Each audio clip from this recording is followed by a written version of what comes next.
into the GSMC Dead Ball Sports Podcast, brought to you as always by the GSMC Sports Network. Before we get into our second segment of today's show, I do want to remind you, as always, that if you wish to contribute and interact with our shows a little bit more directly, consider making yourselves available to the Super Chat, Super Thanks, and Super Stickers features here on YouTube. As always, a great way to get your opinions, feedback, input out there and on air as I read the comments for this show. Just makes them that much better, that much more interactive.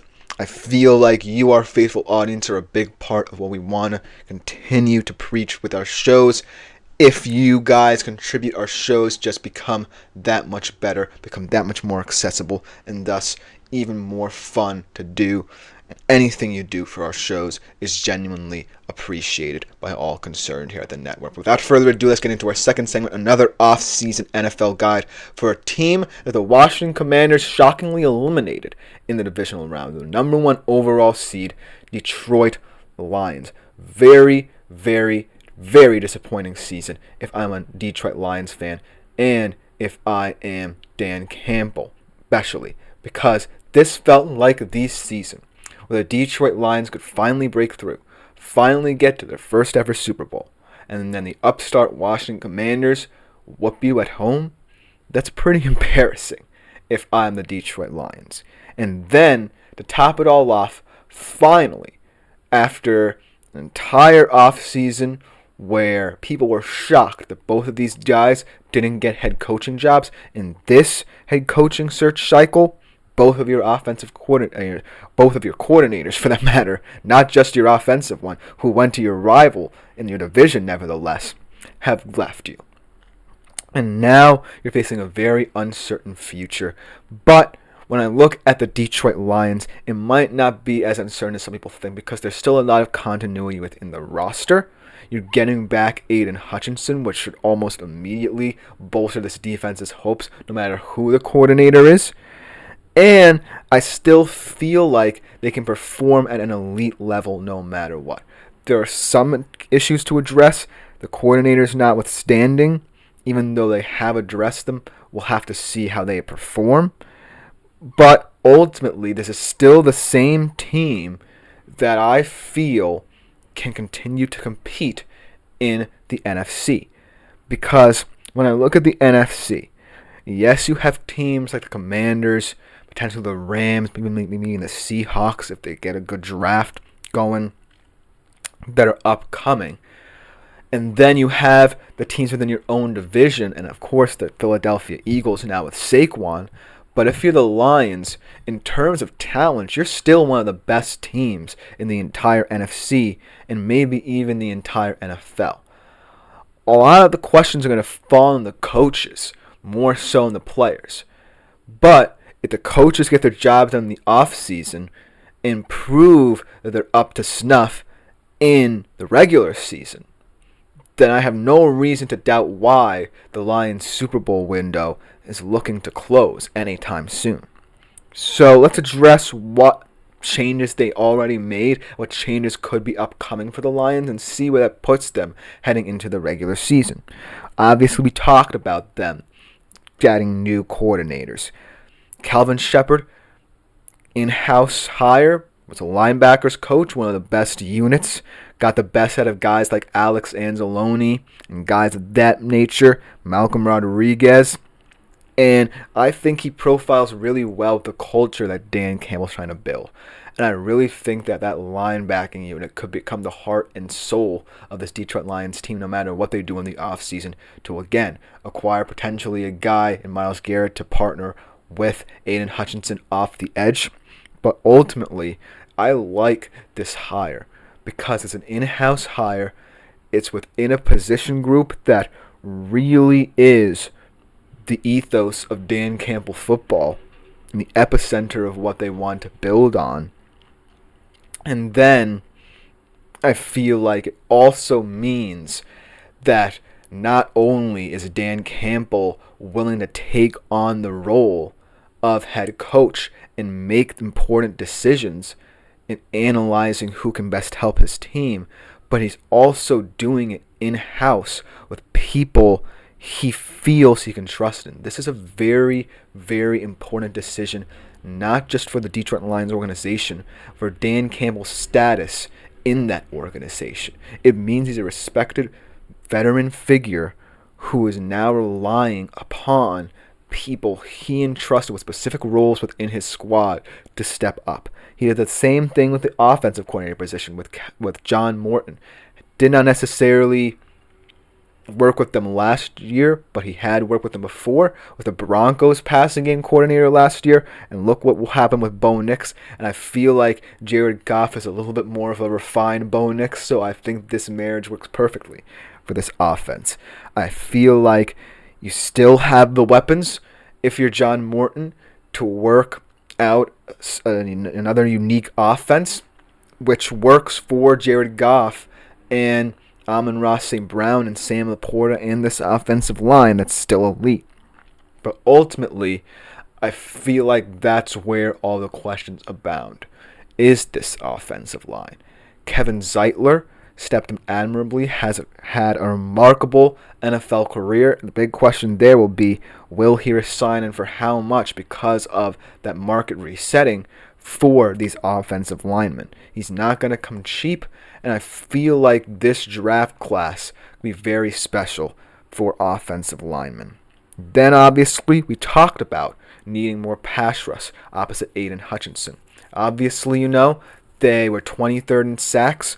It wasn't necessarily the fault of Aaron Glenn last year that happened, but you also need someone who can really partner well with Aiden Hutchinson. And much like the Washington Commanders, they could be in the Myles Garrett sweepstakes very heavily.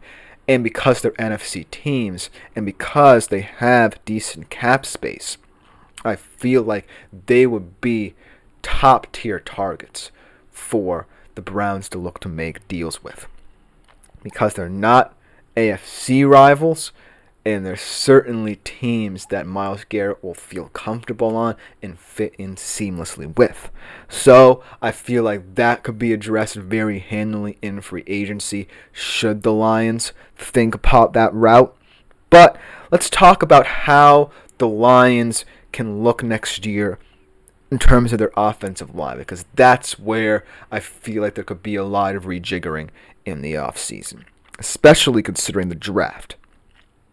I feel like even though this offensive line has consistently been one of the best in the league over the past couple of years, it does feel like it's getting older. And even though there's still guys performing at all pro levels, like I said, Zeitler, Penei Sewell is still pretty young, but, in terms of offensive lineman age, he could be aging very steadily because of the wear and tear that position has on you. And then a guy like Frank Ragnow, the center position, who was also, in terms of contract situations last year, very heavily involved in last year's offseason for the Detroit Lions. But ultimately, that's a small issue that I think they can fix the draft because of the depth of it. I think that a guy like Jonas Savaiinaia could fit in very well, fascinating in run pro, decent in pass protection, nice solid frame. And another guy we talked about, an Ariante Ursary. I feel like he as well fits very well, especially with the scheme if they want to continue to be a run-heavy offense, really work in both Gibbs and Montgomery even more next season and alleviate some of the pressure on Jared Goff. I feel like those two guys will be guys at the back end of round one that the Lions can pick up and feel pretty good about. But most importantly, I feel is going to be the first game adjustments for these new coordinators. If you're Calvin Shepard and you get a lot of pieces in the offseason for this defense, maybe Myles Garrett being one of them, I feel like you're going to have to find ways to develop each and every single unit now instead of just the linebacking core, because now you have a defensive front seven. If Myles Garrett signs with you or is traded to you, with Myles Garrett, Aiden Hutchinson, a guy in Anzalone who you really brought the best out of, and another group of role-playing guys who fit into the identity and culture of Detroit Lions football. And then the back end is probably the most talented unit you have at your disposal if you're Shepard as well, because Brian Branch can be really versatile for you. I like how Kirby Joseph looked, the league leader in interceptions, and Malafanu was a nice young player who's a decent piece. So overall, this could be a very well-rounded defense next season if the Detroit Lions invest in it heavily, whether it be through free agency or they want to take some risks in the draft. And then if you're John Morton, I feel like, you can work into this offense similar things that made the Broncos offense tick last year. I feel like, as the passing game coordinator for the Broncos, he was responsible for making Bo Nix more comfortable and adjust to the NFL. And he really did it in spades by working in a lot of screen action game, really relying heavily on the running game, and then dialing up deep shots where he saw fit for Bo Nix as well. And with Jared Goff, I feel like you can do a lot of similar things, and this is already a team very familiar with its strong suits in terms of getting certain guys out in space, working in a lot more of the run game, and ultimately dialing up some nice deep shots for a guy like Jameson Williams to keep him happy as well. So I do feel like the Lions have a lot of avenues they can take in the offseason. I feel like in terms of the defense, I feel like it can be worked in free agency a little bit more, because I feel like when you're picking late in the first round as a contending team, I feel like your mindset gets a little muddled because of all the things that you can try and decipher on who you want to pick or not. But ultimately, I think if I'm the Lions, there are a lot more free agent additions I can make on the defensive side of the football rather than addressing them through the draft. And I feel like if I'm the Lions, drafting an offensive tackle, getting younger in that unit is paramount to my success. But ultimately, it's going to be an interesting season in Detroit now that Dan Campbell's fully in control. You have new coordinators, and this offense and defense could have new faces. So I'm really intrigued to see how it all works out, but let me know what you think in the comments, because coming next we transition for a little bit into the world of MLB, talking about two of the biggest remaining prospects still on the market. One, not necessarily completely on the market, but still having talks with his specific team, and the other, an aging star who could still be a high-profile signing for any team who covets him. We'll be right back after the short break to talk about it. Looking for your daily fix of sports